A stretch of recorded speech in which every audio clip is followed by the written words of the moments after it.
Today, there's a short piece. It's a warning. I advise you to steel yourself, double E, to be strong and to listen to it to the end. Please listen to the end. It's not that long and every word counts. Before I put on the warning, you need to understand that you are an external object to the narcissist. Narcissists are incapable of grasping all external objects or interacting with them. So what the narcissist does, the narcissist dissociates you, cuts you off, essentially forgets you. Because as an external object, you're independent, you're autonomous, you're agentic, and therefore you're threatening because you cannot be fully controlled, totally manipulated, and you're capable of abandoning the narcissist or hurting him in some way. So you constitute a threat. Your externality, your separateness from the narcissist constitutes a threat. Your autonomy, your agency, and so on.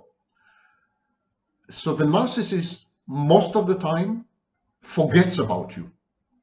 He interacts with an internal object that represents you in his mind, and he forgets about your existence as an external object.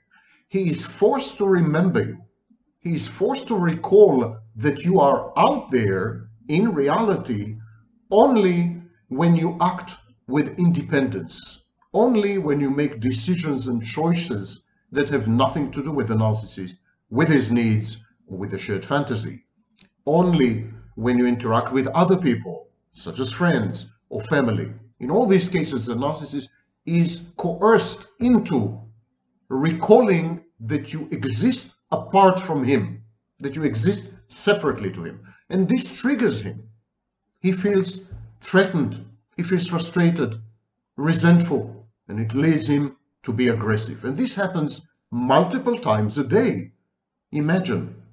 Ultimately, the narcissist is exhausted by this process of amnesia and recall, forgetting and remembering, deleting you and resurrecting you.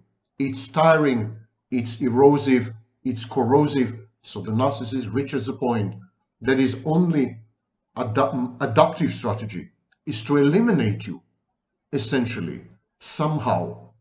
Metaphorically, of course, in the vast majority of cases, but still it's a process of eradicating you, nullifying you, negating you, vitiating you, making sure you no longer exist in any meaningful way as an external object.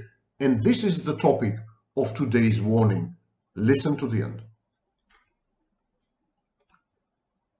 Narcissists don't do belonging. They don't do acceptance. They don't do society. They don't do social interaction. They don't do positive emotion. They don't do any of this. Narcissist sees you, envies you, wants to take over you, steal your life, scavenge. It's a scavenger. It's a parasite. He wants to become you by destroying you. He wants to become you by taking everything you have, everything you own, everything you work for, every idea you have ever come up with, every person who's ever entered your life, every location you've ever been to. He wants to become you. And the only way to become you is for you to not be anymore, to disappear. He wants to kill you. Narcissist wants to kill you, metaphorically or really in some cases, so that he can become you. That's anchoring the narcissist style. There's no other way. The narcissist knows how to interact with people. If he comes across an intimate partner, she becomes the anchor, and he wants to convert her into a totally imaginary figment in his shared fantasy. He wants to denude her of her humanity, separateness, individuality, independence, autonomy, agency, self-efficacy. He wants her dead. The narcissist is focused on death.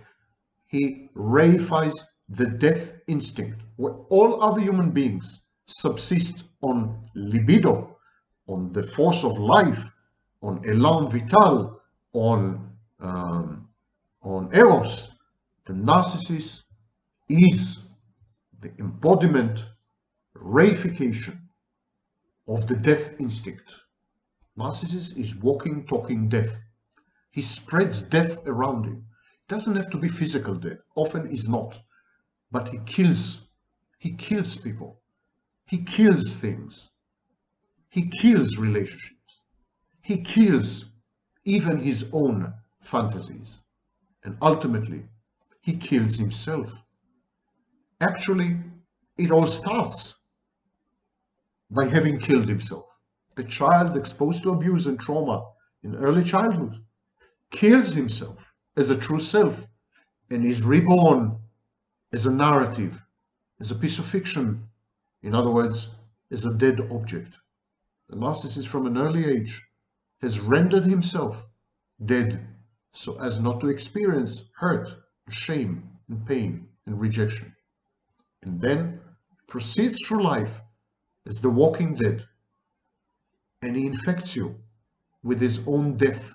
He introduces you into his cycle of grieving, and you're there shriveling, withering, losing drip by drip and drop by drop any hint of life that may have ever occupied you. You're dying together with a narcissist, and he sees it as if he is giving you life, his life, the vampiric sort, I would say.